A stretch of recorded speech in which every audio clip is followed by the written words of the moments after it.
va débuter officiellement ce cycle de conférences de la classe préparatoire BL Le Vavasseur, et c'est moi qui ai l'honneur de commencer. Donc voilà, une classe préparatoire, c'est une petite communauté d'études qui réunit des étudiants, des professeurs. On a souhaité ne pas rester seulement entre nous, dans les murs de notre classe, mais aussi voilà, avoir une petite ouverture sur la cité avec nos moyens modestes, mais réels. Donc c'est moi qui commence ce soir. Voilà, oui, le thème d'abord. Le thème de nos conférences, la conversion écologique. Alors, on ne s'est pas, évidemment, cassé la tête. On s'inscrit dans une interrogation de l'apostrophe de l'évêque, qui relaie l'apostrophe du pape lui-même. Puisque l'encyclique qui a été très très lue, commentée, Laudato Si, voilà, porte cette question écologique, et les évêques, et notamment l'évêque de la Réunion, a relayé cette invitation, et on peut voir sur le fronton des églises, en route vers la conversion écologique. Donc, un thème, voilà, 5 conférences, 5 professeurs de la classe préparatoire qui donneront leur éclairage, les uns, voilà, en suivant évidemment leur discipline. Moi, étant professeur de philosophie, voilà, cette conférence devrait être un petit peu philosophique. Enfin, on va en tout cas essayer. Mon titre est l'écologie, nouveau paradigme politique, point d'interrogation. Alors, je vais commencer, si vous le voulez bien, par interroger un petit peu cette invitation à la conversion écologique, puisque, au fond, effectivement, c'est étonnant. La philosophie commence par s'étonner, et on devrait s'étonner, il faut qu'on s'étonne, on n'a pas le choix de s'étonner, puisque la conversion est un terme théologique qui appartient véritablement à la discipline théologique, et a priori on se convertit à Dieu. On se convertit à Dieu, on est loin, on a pris ses distances, on s'est éloigné, et puis dans un mouvement de retournement, nous revenons à Dieu. D'où évidemment l'interrogation de quel peut être l'objet de la conversion écologique. Qu'est-ce que ça peut vouloir dire que se convertir à l'écologie? Voilà. Est-ce que, au fond, est-ce que c'est une conversion d'ordre éthique? C'est-à-dire, est-ce que ce qui est en jeu dans la conversion écologique, c'est une démarche éthique, un changement d'habitude? Et c'est possible, on interrogera. Est-ce que ce qui est en jeu, c'est une conversion politique? Alors, conversion politique, c'est-à-dire de vision du monde, ou est-ce qu'il y aurait derrière ça la possibilité de penser une conversion d'ordre religieuse? Et qu'est-ce qui implique, est-ce que la conversion écologique est le prélude à une conversion religieuse, ou est-ce qu'au contraire la conversion religieuse serait le prélude à une conversion écologique? Alors, 3 moments pour... alors, il faut dire un tout petit peu d'introduction sur le terme écologie, puisque il y a 3 sens identifiables facilement. Le terme écologie a été inventé par des scientifiques. C'est un terme en fait de biologie, et c'est la discipline qui étudie les écosystèmes. Alors, écosystème, voilà, ça veut dire on étudie l'ensemble, non pas telle ou telle espèce, mais le rapport de ces espèces avec leur milieu, les effets que ce milieu produit sur les espèces et que les espèces produisent sur ce milieu. Donc c'est un terme qui s'invente à la fin du 19e siècle et qui appartient de plein droit au vocabulaire scientifique. Voilà. Le deuxième sens du terme appartient à ce qu'on peut appeler l'environnementalisme américain, c'est-à-dire une philosophie américaine. Voilà, l'Amérique est une terre de philosophes aussi, c'est une patrie littéraire, et c'est aussi une patrie philosophique. Et alors, l'environnementalisme, c'est un courant philosophique autonome, si je puis dire, qui porte une éthique, une pratique, on le développera. Et qui a eu une grande incidence sur la politique écologique en France. Voilà, donc premièrement, un terme qui appartient au vocabulaire scientifique. Deuxièmement, c'est une philosophie qui naît aux États-Unis. Et puis, l'écologie politique, elle, naît en Allemagne après la guerre. Sur les ruines de l'humanisme, l'humanisme ou le surhumanisme hitlérien ayant donné ce qu'il a donné, on cherche autre chose. Dieu est mort, l'homme, on n'y croit plus trop, et cette autre chose, ce sera la nature.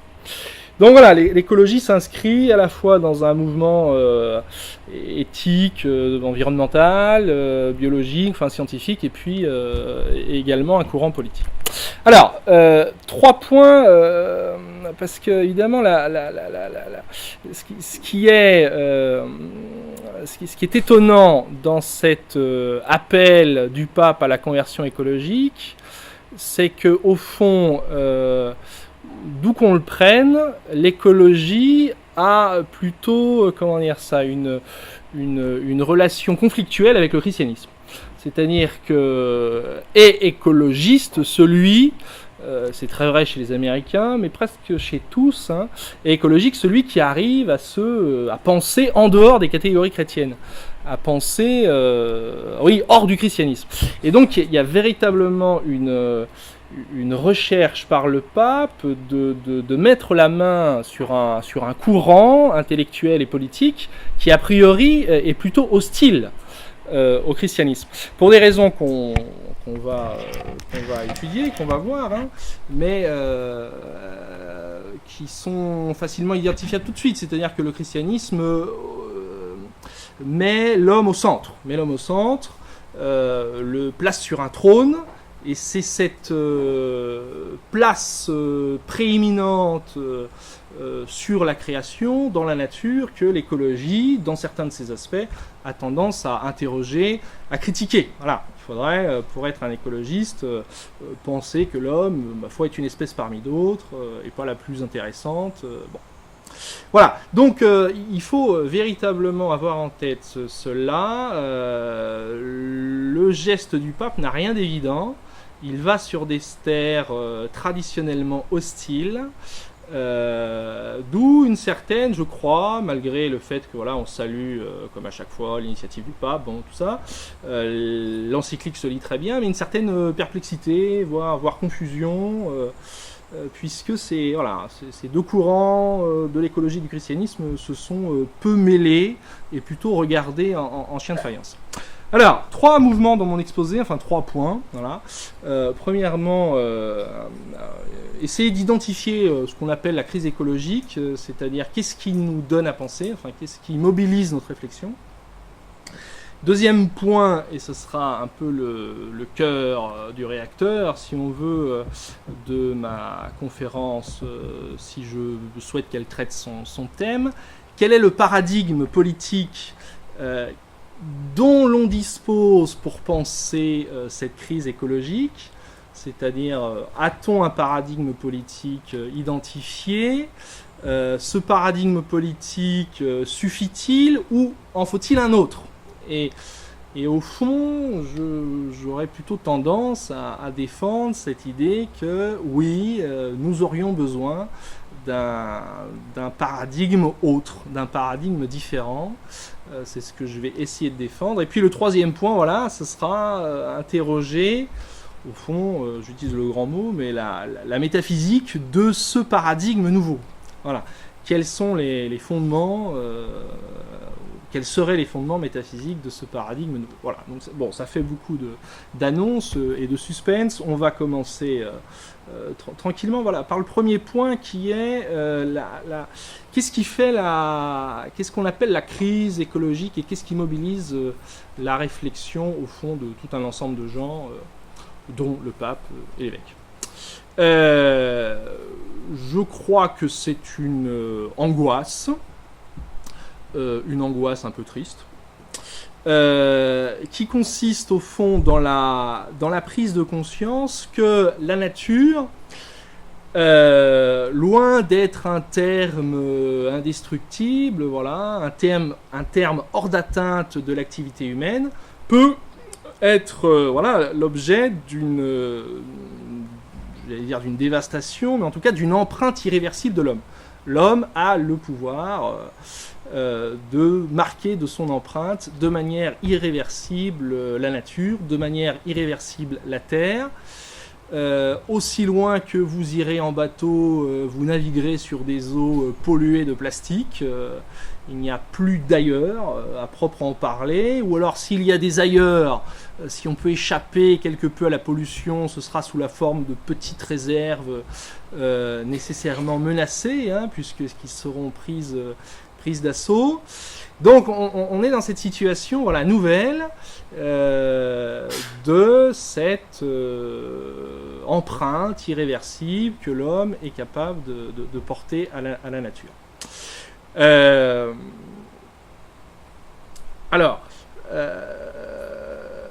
Cette empreinte irréversible que l'homme porte à la nature, elle a pris un nom, disons que cette révolution, les scientifiques lui ont donné un nom sous le terme d'anthropocène. Un terme un peu technique pour dire simplement on est rentré dans un âge particulier qui est l'âge de l'anthropocène, c'est-à-dire l'âge où l'humanité est la cause même des modifications qui arrivent dans la nature. Voilà. Et alors les scientifiques se mettent d'accord pour, au fond, dater de la révolution industrielle cette entrée dans l'anthropocène. Voilà. Donc nous avons pris d'une certaine façon le pouvoir sur la nature et nous en sommes un peu inquiets. Alors évidemment l'angoisse d'être dans une maison qui brûle et de n'avoir pas d'ailleurs, c'est une angoisse que l'on peut modérer, contrairement à ce qu'on peut penser. Enfin, peut-être l'angoisse admet une certaine part de liberté. S'angoisse véritablement celui qui va vers l'angoisse, celui qui se décide à se laisser envahir par l'angoisse. Il y a des manières de ne pas s'angoisser. Je crois qu'il y en a deux. La première manière de ne pas s'angoisser, c'est de dire, bon, au fond, l'homme est intelligent, il a, par des prouesses techniques, été capable d'une certaine dévastation de la Terre. Il n'y a aucune raison que ces mêmes prouesses techniques ne soient pas capables de remédier à ces problématiques. Donc, voilà, l'industrie nucléaire est tout à fait géniale, mais elle produit du déchet. Un sursaut de technique pourrait, au fond, nous débarrasser de cette pollution, de ces ravages. Ça, c'est une première manière de ne pas prendre au sérieux l'angoisse ou de conserver un certain optimisme. La deuxième, qui est un peu liée, c'est l'idée que la nature a une capacité d'adaptation et qu'au fond, les organismes naturels seront capables de s'adapter à un environnement pollué. Que la nature est caractérisée par l'adaptation, par l'adaptabilité si on veut, et que donc les poissons vont être capables un jour ou l'autre, dans quelques dizaines d'années, quelques siècles, de digérer le plastique, de sorte que d'une certaine façon il n'y a pas de souci à se faire. Alors la pensée écologique, je crois, prend au sérieux l'angoisse, c'est-à-dire que elle va vers cette angoisse un peu triste, parce qu'on peut faire la liste de ce qui peut nous désespérer. Elle va vers cette angoisse un peu triste et elle tente de transformer au fond cette émotion ou cette passion en action. Voilà. L'écologiste, c'est celui qui fait quelque chose de son indignation. Voilà. Bien, alors, si on se tourne maintenant sur un peu les causes de cette crise écologique, de cette nature qui semble être l'objet d'une certaine destruction croissante, Bon, il y a deux raisons qui sont invoquées, qui ne sont pas les mêmes. La première raison, qui est celle donnée par un certain courant écologique, qui est ce qu'on appelle l'écologie profonde ou la deep écologie, c'est un courant américain, c'est l'idée qu'au fond, le coupable, en gros, c'est même pas qu'en gros, c'est le christianisme. Pourquoi le christianisme ? Parce que c'est le christianisme qui, dans ses récits fondamentaux, dans ses mythes fondateurs, fait de l'homme cette espèce d'être au-dessus des autres, voué à dominer la création, et donc voilà, dominer la terre, soumettez-la. Le christianisme nous place dans une position de posture, une posture supérieure, et il faudrait en redescendre de cette posture. Il faudrait apprendre à avoir au fond une certaine égalité entre les espèces. On nous a appris que le cocher était supérieur au cheval qu'il conduisait, bon, et il faudrait que l'on apprenne à penser autrement. C'est toute une déconstruction de la pensée qu'il faudrait entamer pour voir dans le cheval, au fond, un être égal au cocher qu'il conduit.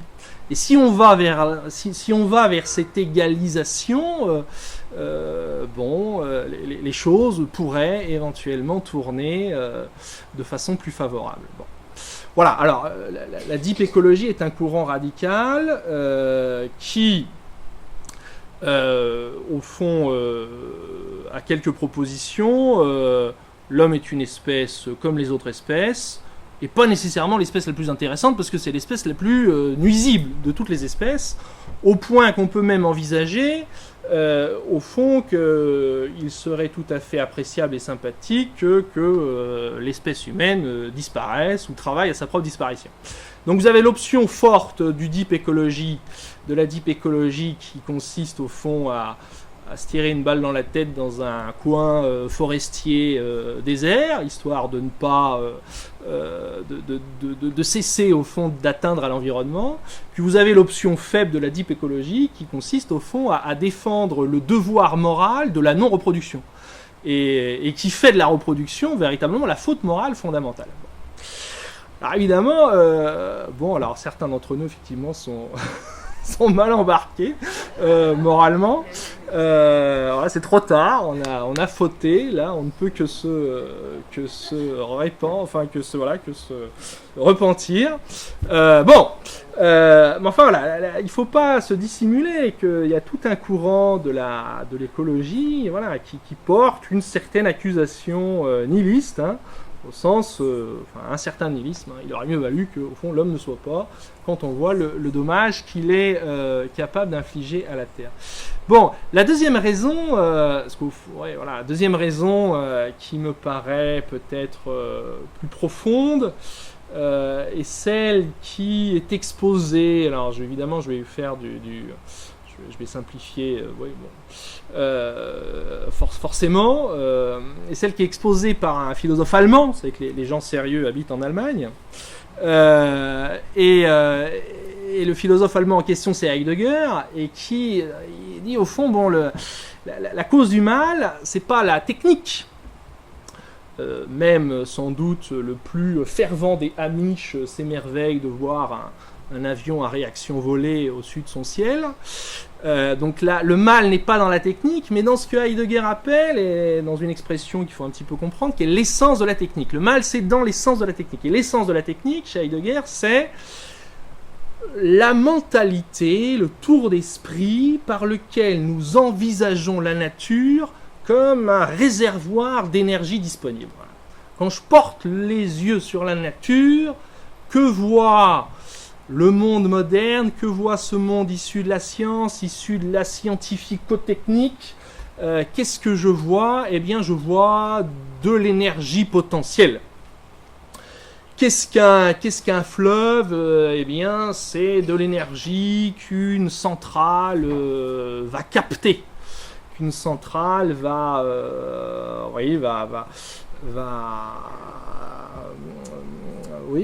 capter, c'est-à-dire on va prendre cette énergie qui est dans le fleuve et la convertir en énergie électrique. Voilà. Qu'est-ce que le soleil ? Bon, pareil, c'est une immense machine à produire l'énergie que des panneaux habilement placés pourront détourner pour notre profit. Bon. Donc, et alors évidemment, tout ça est lié à ce qu'on nomme, à ce qu'on appelle la révolution scientifique moderne, c'est-à-dire le fait de... Alors la révolution scientifique moderne, elle a deux pères fondateurs, si on veut, Descartes et Galilée. Et voilà, et qu'est-ce que la nature pour Descartes, qu'est-ce que la nature pour Galilée? Bon, bah, une vaste étendue, un mécanisme dans lequel un rouage pousse l'autre, un jeu de force aveugle, qui n'est pas admirable. Descartes passe son temps à dire je n'admire pas. Voilà. La nature n'a rien d'admirable, c'est une étendue régie par des rapports de force, de causalité. Bon, voilà. Si vous demandez aux étudiants qui sont là qu'est-ce qui est admirable chez Descartes, ils devraient être capables de répondre. Mais en tout cas, la nature n'est pas ce qui est admirable chez Descartes. Donc on porte un regard un peu terne, un peu désenchanté sur la nature, puisque au fond, ce vaste mécanisme, on peut le comprendre pour en tirer profit. Voilà. Pour en tirer profit, pour l'asservir à nos propres fins. Voilà. Donc nous sommes devenus, ça c'est vraiment la grande expression cartésienne qui reste, comment dire ça, comme un étendard de Descartes. Hein. Nous sommes devenus, par le biais de la science, maîtres et possesseurs de la nature. Rapport de maîtrise, rapport de possession. Et plus nous irons dans la science, avec une finalité technique, plus nous allons accroître notre maîtrise et notre possession de la nature. Donc, bon, voilà, nous nous sommes rendus maîtres, mais, et c'est ça que désigne au fond l'anthropocène, la maîtrise peut-être est en train de se retourner. C'est-à-dire que la nature totalement assujettie se révolte, elle se venge, comme on dit parfois, elle se rebelle à son asservissement, et nous voilà revenus à un temps très antérieur, au fond, où nous craignons que le ciel nous tombe sur la tête. Et au fond, le réchauffement climatique, c'est ça, on craint que la nature nous tombe sur la tête, dans un regard, voilà, à la fois angoissé, anxieux à la nature. Comme si le rapport de maîtrise s'était inversé. Nous avons été pendant des millénaires assujettis à la nature, Dieu sait, nous l'avons héroïquement soumis, et puis voilà que nous sommes la victime paradoxale de cet asservissement. Bien. C'est l'effet de seuil. Il y a un grand penseur écologique, mais qui est très fort dans le constat, un peu fort dans la démonstration, qui est Ivan Illich. Ivan Illich, c'est un penseur du seuil.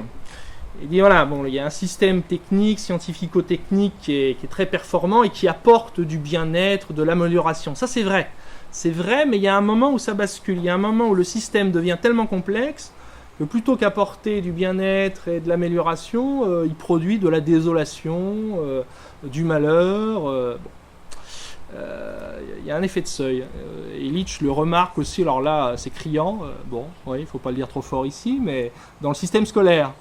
Il dit, l'analyse géniale, le système scolaire est produit pour générer du savoir, et pendant tout un moment ça marche très bien, et il arrive un effet de seuil où le système produit l'inverse de ce qu'il est censé produire. Et le système scolaire, dirait Illich, produit massivement de l'ignorance à vitesse, en quantité astronomique, par cette espèce de bizarre renversement. Voilà. Donc il arrive, c'est ça la critique d'Illich, il arrive un moment où le système, dans sa complexité, produit l'inverse de ce qu'il est censé produire.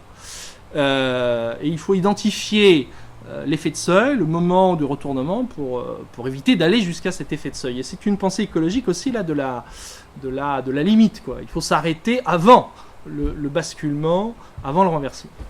Bien, alors voilà un peu rapidement dit évidemment le constat, la dimension, penser la crise écologique, qu'est-ce qui nous mobilise ?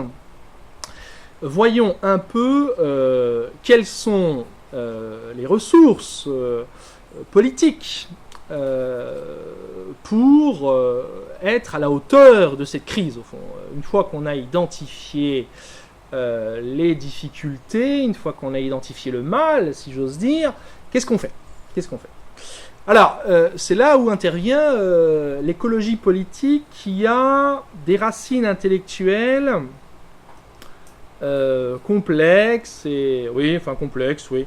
Je dirais qu'il y a deux grandes racines intellectuelles de l'écologie politique.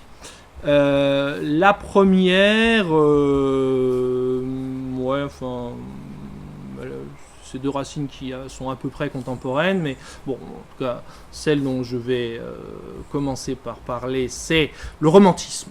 Le romantisme, c'est une réaction. Il faut toujours voir que le romantisme est une réaction. C'est une réaction contre le mécanicisme galiléen cartésien, contre la réduction de la nature à une vaste mécanique. Le romantique dit non, pas du tout. La nature, c'est pas ça. La nature n'a rien à voir avec ça. La nature n'est pas que ça. Et on se rappelle de Baudelaire, hein. Baudelaire. La nature est un temple où de vivants piliers laissent parfois surgir de confuses paroles. Bon, oui, la nature est un temple, hein, qui laisse surgir de confuses paroles. Bon, oui, alors évidemment, on n'est plus du tout dans cette espèce de mécanique plate qu'il faut comprendre, dans lequel un rouage pousse l'autre, et si je pousse là, je vais gagner ici. Enfin, bon, voilà, la nature est un temple. Ouais. D'ailleurs, on voit bien que le romantisme s'invente en pays protestant, c'est pas pour rien que ça vient d'Allemagne, et qu'il pourrait même y avoir un romantisme américain, même si, c'est pas tout à fait pareil. Mais le romantisme, oui, c'est un truc de protestant. Pourquoi? Parce que la nature est un temple qui nous dispense de tous les temples. La nature est une parole qui nous dispense de toutes les paroles, qui nous dispense de toutes les autorités religieuses, voilà. Bon, donc, avoir un autre rapport à la nature, aller se rendre devant les vastes étendues, les chutes de haut, les ciels étoilés, l'œuvre picturale de Friedrich, c'est à forte connotation religieuse, très forte connotation religieuse, puisque au fond, c'est par la négation de toute forme, c'est par l'absence de forme ou par qu'on atteint l'informe même qui est Dieu. C'est-à-dire, on va à Dieu au-delà de toute forme, hein, selon une définition stricte et pas trop mauvaise. Dieu est au-delà de toute forme, et on va à Dieu au-delà de toute forme par la négation de toute forme. Et donc c'est l'étendue vaste, à perte de vue, c'est le ciel étoilé, c'est l'immense. Voilà. Ça, c'est le sentiment romantique de la nature qui a eu son heure de gloire, mais qui est un sentiment réactif. C'est un sentiment réactif, c'est-à-dire c'est vraiment une réaction à cette espèce de réductionnisme galiléo-cartésien. Voilà, alors la deuxième source, elle est sympathique, on la connaît moins, ça vient d'Amérique, c'est l'environnementalisme américain, parce que là, les Français font le voyage aux États-Unis, c'est très amusant, pour s'émoustiller de l'immensité des grands espaces, Chateaubriand notamment. Fait un voyage aux États-Unis, il revient, avec des pages tout à fait marquées par cette immensité. Tocqueville qui est un grand analyste de la société américaine, Tocqueville remarque que les Américains, c'est pas leur truc. La nature pour eux n'est pas l'occasion d'une extase mystique, mais un espace à conquérir. Et se développe aux États-Unis une sorte d'éthique, de pratique du trappeur, si on veut, du chasseur. Voilà. C'est une éthique de chasseur. On nous parlera de la chasse. On va nous parler de tout, de toute façon. Parce qu'on nous parlera de l'Allemagne, dont j'ai parlé, puis on nous parlera de la chasse, et puis on parlera aussi de l'Amérique. Mais là, l'éthique de chasseur, j'en dis un mot sans marcher trop sur les plates-bandes de mon camarade, j'espère, qui nous parlera de la chasse la prochaine fois. Mais c'est un mot de Léopold, Aldo Léopold, qui dit « il faut penser comme une montagne ». C'est génial. Il faut penser comme une montagne. Alors, qu'est-ce que c'est que penser comme une montagne ? Qui pense comme une montagne ? Et comment pense la montagne ? Alors, la montagne, elle pense en intégrant tous les points de vue. Penser comme une montagne, c'est avoir une pensée intégratrice, si on veut, intégrative, de tous les points de vue. C'est-à-dire que la montagne comprend le point de vue du loup, le point de vue du cerf, du cerf, on dit le cerf, Arnaud ? Le cerf. Le point de vue du cerf, le point de vue de la plaine, le point de vue de la forêt, le point de vue de la zone humide, le point de vue de la zone sèche, c'est-à-dire elle intègre tous les points de vue. Et évidemment, les points de vue ne sont pas les mêmes.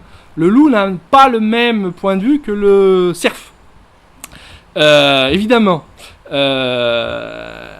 Et la montagne, si vous voulez, la montagne, elle voit que trop de cerf est nuisible parce que le cerf abîme les pentes de la montagne et donc le loup n'est pas sans nécessité. Vous voyez, l'incendie fait les affaires de la plaine, mais pas les affaires de la forêt. Bon, et une des grandes questions de l'environnementalisme américain qui est absolument géniale, c'est faut-il éteindre l'incendie ? Faut-il envoyer les Canadair ? Alors, si vous pensez comme une montagne, c'est pas certain, parce que l'incendie, c'est ce dont la plaine a besoin pour se préserver de la forêt, si vous voulez. Bon. Alors, celui qui pense comme une montagne, c'est le chasseur. Enfin, il pense pas totalement comme une montagne, mais il s'en approche un peu. Parce que le chasseur, pour être un bon chasseur, un chasseur efficace, doit penser comme le cerf. Le pêcheur doit penser comme la truite, et donc le chasseur arrive à intégrer d'autres points de vue à son point de vue à lui. Et puis il est intégré dans cette montagne. Il est prédateur avec d'autres prédateurs. Voyez ? Et évidemment il rivalise avec le loup, mais bon, voilà, s'il arrive à penser comme une montagne, c'est-à-dire à intégrer la totalité des points de vue, il verra d'un pas trop mauvais œil que le loup ne disparaisse pas. Malgré qu'évidemment, pour lui, ça fait ses affaires, puisque moins il y a de loups, plus il y a de cerfs. Bon. Et plus il y a de choses à chasser. Voilà. Donc, voilà. L'environnementalisme américain, l'éthique land, si on veut, éthique de la terre, éthique de pionnier, éthique de chasseur. Il y a bien un romantisme américain, mais il est fortement très minoré par rapport au romantisme qu'on trouve en Allemagne et puis ensuite en France. C'est pas tout à fait la même chose. C'est une philosophie de la nature sauvage, oui, au sens où le romantisme c'est pareil, mais la nature sauvage pour faire un américain, c'est-à-dire ce qui fait l'américain, c'est la confrontation de la nature sauvage. Et donc s'il importe de conserver des espaces sauvages, c'est qu'il importe que l'américain conserve ce qui a fait de lui un américain et qui fera encore de lui un américain. Donc on conserve la zone en l'état et on la laisse à l'état sauvage. Et d'ailleurs la politique environnementale française qui consiste à préserver, à faire des parcs nationaux est calquée directement sur la politique américaine. Sauf qu'on enverra les Canadair alors que les Américains peut-être les envoient pas toujours, mais bon. Voilà. Mais bon, tout ça nous donne bien des choses, une esthétique, le romantisme, un rapport, une autre sensibilité à la nature. Une éthique, oui, mais ça ne nous donne pas une politique. C'est-à-dire, l'écologie, dans ses racines intellectuelles, a bien du mal à embrayer, si j'ose dire, voilà, sur une doctrine politique. Or, enfin, disons qu'on a besoin d'une doctrine politique. On a besoin de savoir ce qu'est une société, qui doit gouverner dans cette société, comment prendre le pouvoir. Et pour des raisons qu'on peut essayer de comprendre, mais qui restent peut-être un peu mystérieuses aussi, l'écologie politique se lie au socialisme. Et on peut faire au fond toute l'histoire de l'écologie politique avec cette question, faut-il, oui, dans quelle mesure, se lier au socialisme ? Parce que c'est comme ça, les écologistes se sont liés très tôt au socialisme pour deux raisons, il me semble, fondamentales. La première, c'est peut-être que le socialisme n'a pas tellement d'atomes crochus, enfin disons, n'est pas compromis avec le christianisme. Première raison, en tout cas dans ses fondateurs, Marx, Saint-Simon, Proudhon, tout ça, bon voilà, pas de lien direct avec le christianisme, il n'y a pas de profession chrétienne. Et puis la deuxième raison, qui est peut-être plus fondamentale, c'est que le socialisme est une école de la radicalité. Et l'écologie se trouve assez en phase avec cette école de la radicalité. Voilà. Le socialisme, c'est vraiment l'idée que la société est mal faite, que c'est un bourbier, que c'est un tissu de contradictions, bon, et qu'il faut tout refaire, voilà, il faut tout remettre à plat. Bon. Donc pour ces raisons-là, l'écologie se lie au socialisme. Or, les mésalliances mettent du temps à générer leurs effets. Les couples mettent du temps à se séparer. Mais il n'est pas certain, il est même plutôt certain du contraire, que le socialisme soit un bon cheval pour l'écologie. Pour des raisons qui sont un peu conjoncturelles et qui tiennent à la prédominance de Marx dans cette affaire-là. Mais le socialisme ne rompt pas, et pas du tout, avec une logique de la production. Marx est quelqu'un, ceux qui ont fait des études le savent, qui fait l'éloge de la bourgeoisie qui a mis tout le monde au travail et qui met l'ensemble des ressources, enfin voilà, qui utilise l'ensemble des ressources naturelles. Et on sait que l'URSS, disons que le projet soviétique est le projet de faire d'un pays à 100% paysan, quasiment 100% paysan, de se lancer dans une immense politique de production industrielle. Voilà. Avec le succès que l'on sait, c'est-à-dire à peu près nul. Donc voilà, l'écologie, le socialisme sont dans des rapports difficiles pour des raisons qui sont, je crois, assez profondes et qui tiennent, assez essentielles, qui tiennent à la prégnance dans le socialisme d'un modèle très productiviste. D'où l'OPA opéré sur l'écologie par ce qu'on appelle l'écologie intégrale. C'est-à-dire, et c'est peut-être là-dedans que s'inscrit le pape, faire une OPA sur l'écologie, c'est-à-dire donner à l'écologie son paradigme véritable, son paradigme naturel. Remettre l'écologie sur ses bonnes bases. Et au fond, quelles sont les bonnes bases de cette écologie-là que seraient les bonnes bases de l'écologie ? Le conservatisme. Voilà. Le conservatisme, qui est une doctrine qui s'élabore outre-Manche. Edmond Burke, Réflexions sur la Révolution française. Vraiment, c'est le livre majeur du conservatisme. Avec cette idée que la société, c'est semblable, on peut la comparer à un écosystème. Ouais. Il y a des équilibres fondamentaux. La société, elle n'est pas à faire, elle n'est pas à refaire, elle n'est pas à construire, oulala.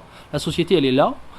Il faut la recevoir comme elle est constituée d'un ensemble de structures et il faut préserver ces structures, il faut préserver ces équilibres. Le conservatisme peut, d'une certaine façon, et c'est un peu la tentative, se réclamer d'une certaine écologie. Il y a des équilibres fondamentaux auxquels il ne faut pas toucher. Voilà. Malheur à vous, si vous attaquez un des éléments de la société, vous risquez une réaction en chaîne. De même que dans un écosystème, si on touche au ragondin qui est un nuisible, on va désorganiser l'ensemble.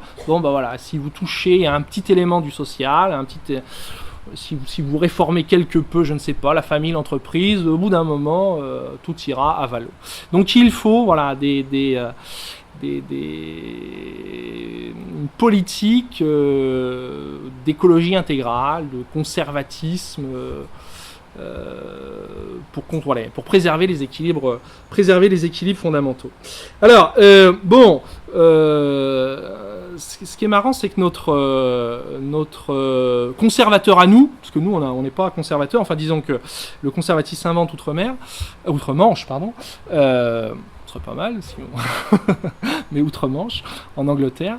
Notre conservateur à nous, c'est Auguste Comte. Auguste Comte, le fondateur de la sociologie, est quelqu'un qui dit à peu près ça. Il dit, après la biologie, et la biologie qui est déjà sous un mode écologique, qui est déjà un écologisme, après la biologie qui étudie les organismes naturels, et le rapport de ces organismes naturels à leur milieu, viendra la sociologie qui appréhende les organismes sociaux. Et il faut appréhender l'organisme social de la même manière qu'on appréhende l'organisme naturel. Il est intégré dans un environnement, il modifie l'environnement, il est modifié par lui. Il ne faut pas faire n'importe quoi. Et donc, de même qu'une écologie scientifique peut orienter l'action dans un milieu naturel, de même, une sociologie scientifique pourrait orienter l'action politique. Voilà, donc... Alors, c'est Auguste Comte. Bon, alors évidemment, il fait pas la une des manchettes de nos journaux. On peut pas dire qu'en France, le courant conservateur soit très prégnant. Il y a eu un grand mouvement conservateur, enfin, une espèce de grand moment conservateur au moment où Camus, Albert Camus, je vous ai même recopié la phrase, qu'elle est très belle, fait dans le discours de Suède une profession de foi conservatrice. Magnifique. Chaque génération sans doute se croit vouée à refaire le monde. La mienne sait pourtant qu'elle ne le refera pas. C'est le socialisme ça, on refait le monde, il est mal fait, on va tout refaire. La mienne sait pourtant qu'elle ne le refera pas. Mais sa tâche est peut-être plus grande. Elle consiste à empêcher que le monde ne se défasse. Camus, discours de Suède, au moment où il reçoit le prix Nobel à Oslo. Bon, alors, voilà, on a trouvé un paradigme politique. Le conservatisme va se trouver renouvelé par l'écologie va se trouver renouvelée par le conservatisme. Alors, pourquoi pas est-ce le dernier mot de l'écologie que de se transformer dans un écologisme intégral ? Je vais tenter de dire non et de m'engager, en usant un peu de votre patience, sur un paradigme alternatif. C'est-à-dire qu'il y a une force de l'écologie intégrale, ça c'est certain, une force de ce conservatisme total, puisque au fond la force c'est le raisonnement logique, hein. De même que la nature est prise dans des équilibres, de même la société, bon, voilà. De même qu'il faut être prudent lorsqu'on veut agir sur la nature, de même faudrait-il être prudent quand on veut agir sur la société.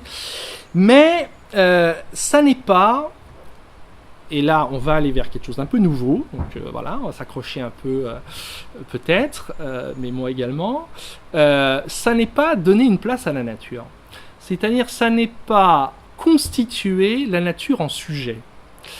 Et là, je reprends pour moi-même une critique faite Michel Serres dans un livre qui a été assez important finalement, qui s'appelle Le contrat naturel, où Michel Serres dit au fond toutes nos doctrines politiques sont assises sur un déni de la nature, c'est-à-dire font comme si la nature n'existait pas. Nous contractons, ok, on fait un contrat social, on s'organise, on se répartit le pouvoir, on se répartit les richesses, on se répartit les honneurs, bon voilà, on fait notre sauce, mais on oublie la condition de possibilité de cette affaire, c'est-à-dire le contrat social oublie sa condition de possibilité qui consiste dans la terre, qui est fragile, dans la nature, qui n'a pas de place dans notre contrat social. Et donc la proposition de Michel Serres, c'est redoublons le contrat social d'un contrat naturel. C'est-à-dire, redonnons à la nature une place de sujet. Redéfinissons, refaisons de la nature un sujet.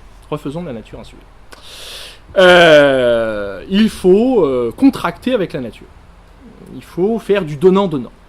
Quand on contracte, on fait du donnant-donnant. Voilà. Donc, il faudrait que l'on parle à la nature et qu'on lui dise, bon voilà, on va prendre de tes sources, de tes eaux, mais en échange, on redonnera ça sous la forme d'eau traitée, propre, voilà.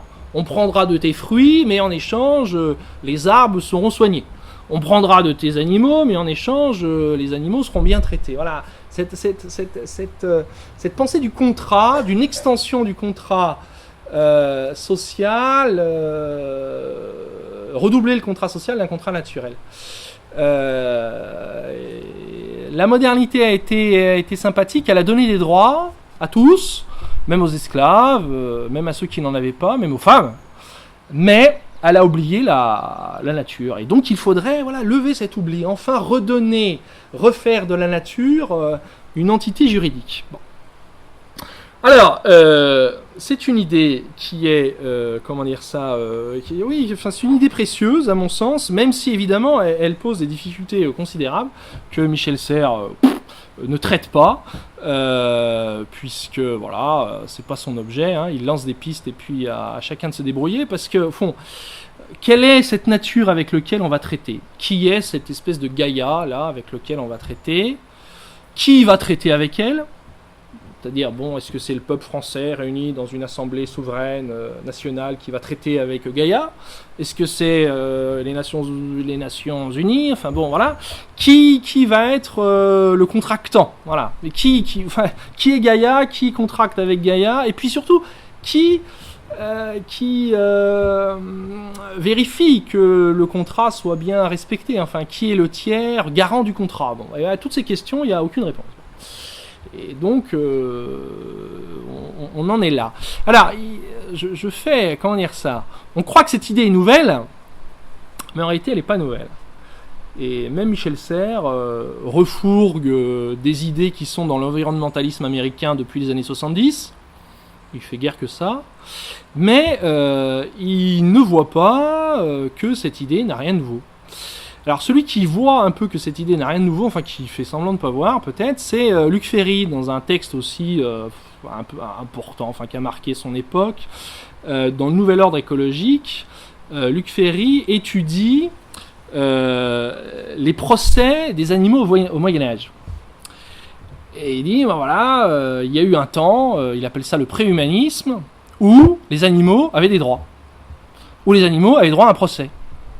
Il raconte des tas d'histoires sympathiques où les habitants d'un village dont les récoltes ont été complètement massacrées par une horde de charançons ont assigné les charançons en justice.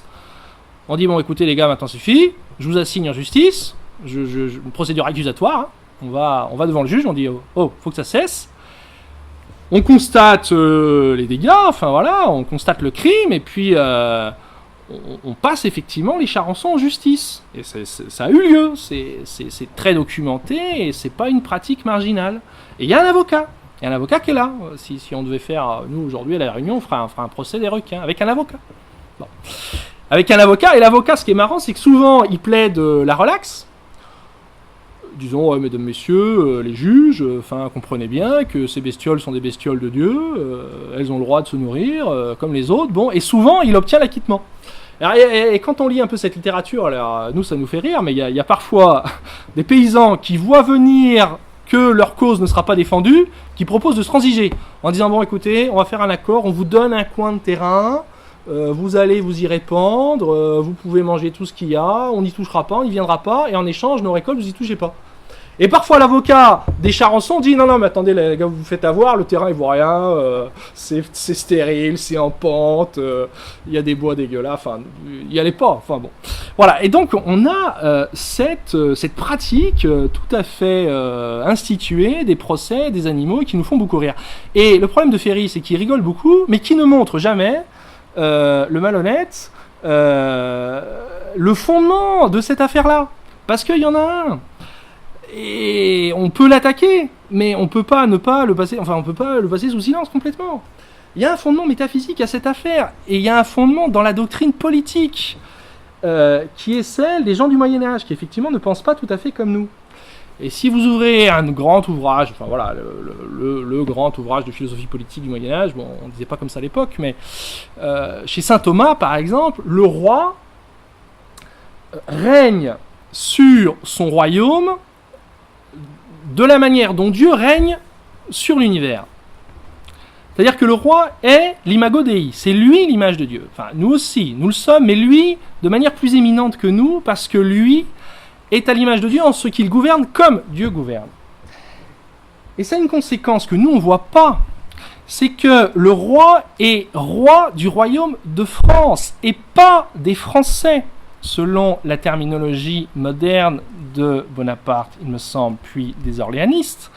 Le roi est roi du royaume de France, ce qui signifie qu'il règne sur les pâtures, sur les ruisseaux, sur les bois, sur les charançons, sur les porcs. Et le porc qui a mangé l'enfant a droit à un procès. On le mettra à mort et on ne mangera pas sa chair. Il est sujet du royaume, du roi de France, qui va exercer sur lui sa vindicte. Donc il y a toute une royauté cosmique qui fonde cette pratique qui nous paraît dédaigneusement moyenâgeuse. Alors, moi je veux bien évidemment qu'on se gausse, mais encore faut-il se gausser en connaissance de cause, c'est-à-dire voir quel est le fondement sérieux de ces pratiques-là. Bon.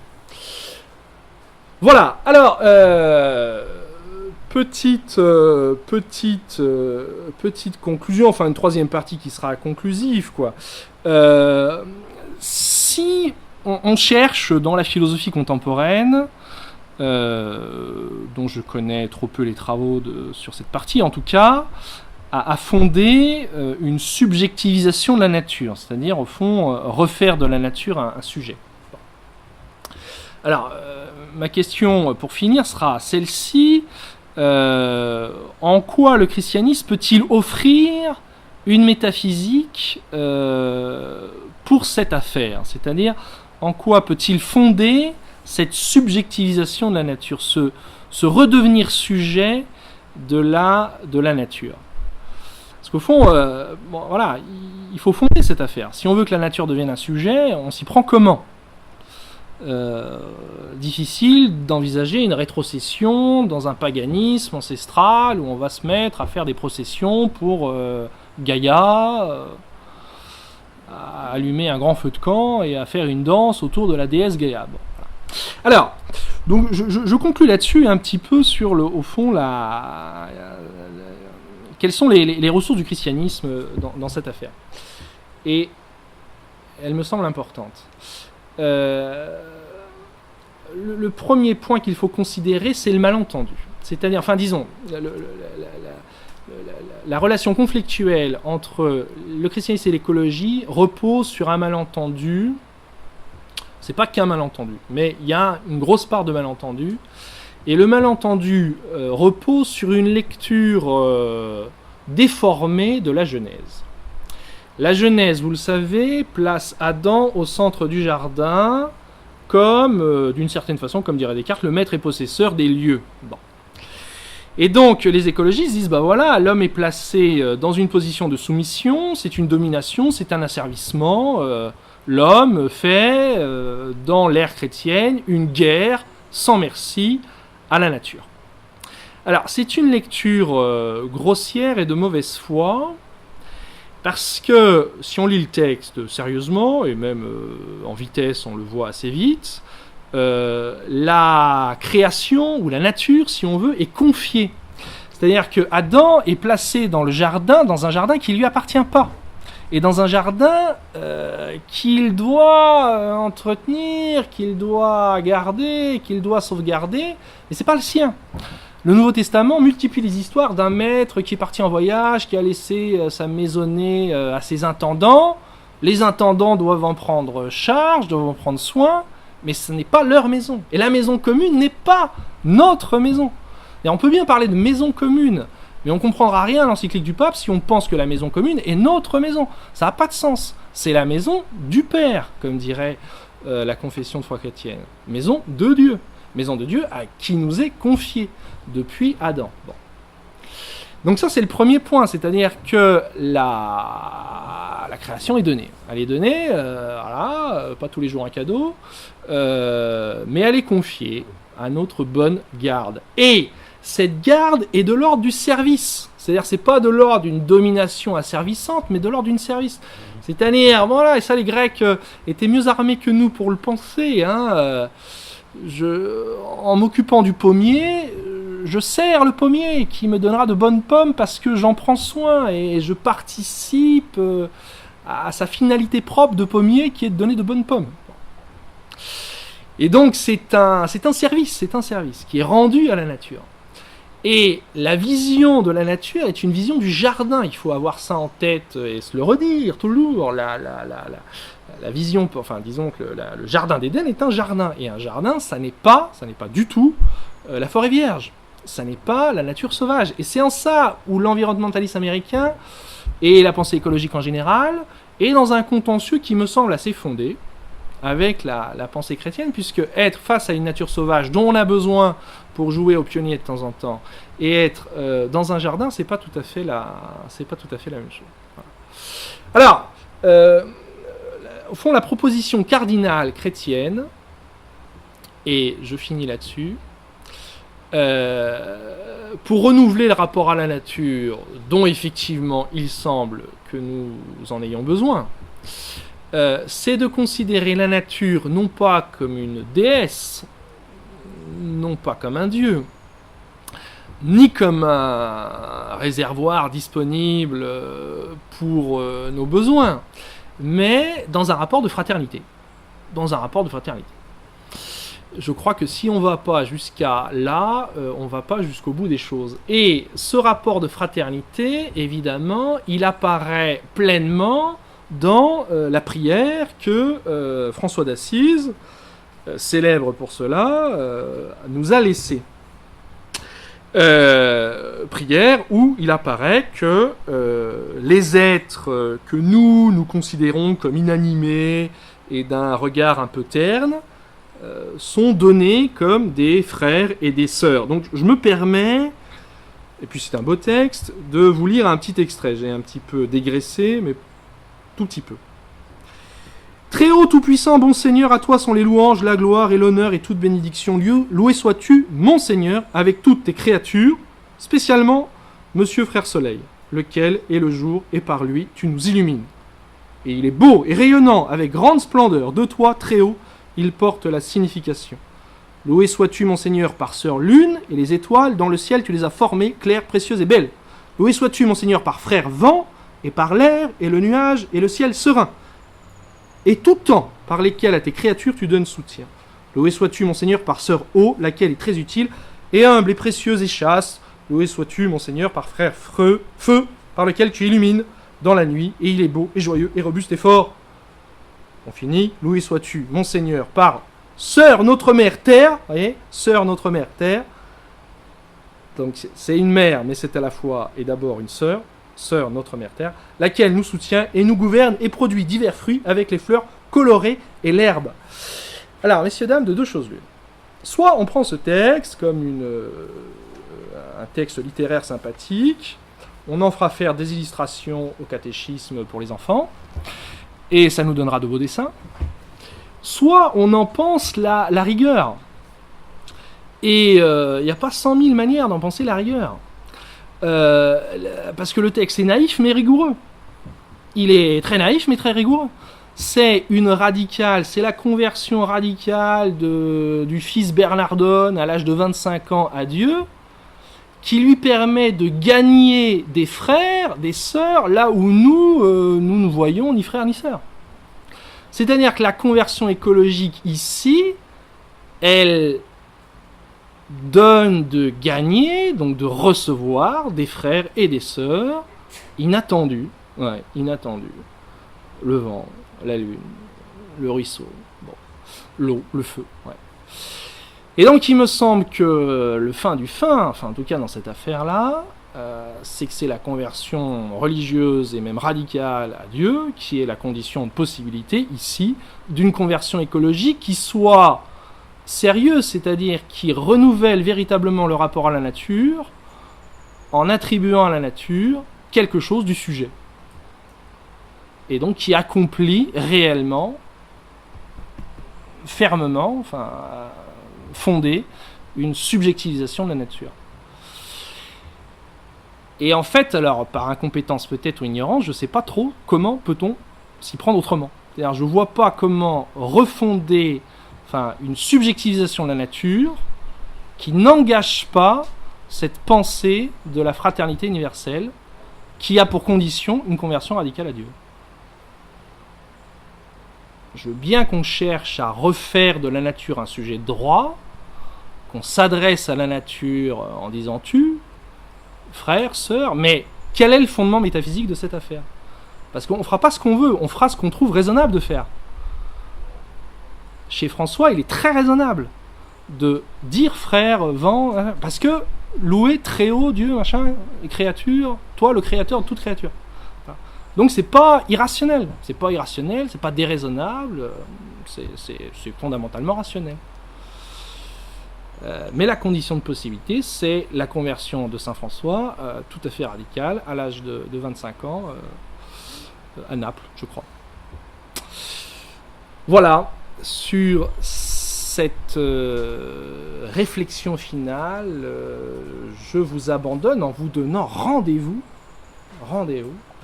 le mois prochain, quelque chose de ce genre-là, où Arnaud Bordesoul, professeur d'histoire chez nous parlera de chasseurs et écologistes. Quelle alliance possible. Voilà. Je vous remercie de votre attention.